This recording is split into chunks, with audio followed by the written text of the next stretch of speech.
So sa tatlong yan, ano yung pinaka top 1 na ginagamit mo na pamato sa Pogs Texan? Pakita mo. Pokemon. Ito yung top 2 na pamato niya sa Pogs Texan. Ito yung likod, and then ito yung kanyang harap.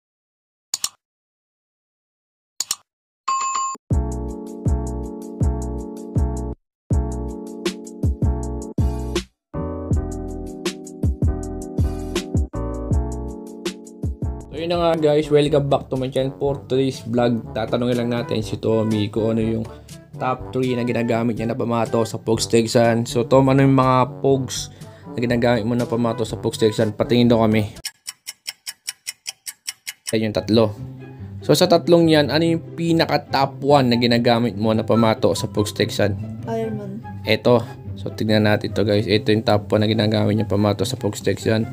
Iron Man. Ito yung kanyang likod, and then ito yung kanyang harap. All goods to man, all goods. So asan yung top 2 mo? Pakita mo. Pokemon. Ito yung top 2 na pamato niya sa Pogs Texan. Ito yung likod, and then ito yung kanyang harap. So yung 3 na pamato. Pinoy Pog. Gumagaya ka na rin sa akin, ha. What? Ayan, Pinoy Pog.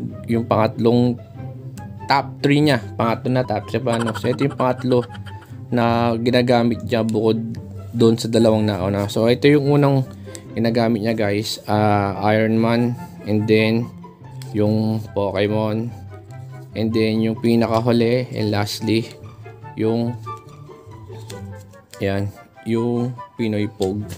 So ayan, hawa mo muna, pakita mo lahat yung likod niya, likod ng top 3 na ginagamit pamato sa Pogs.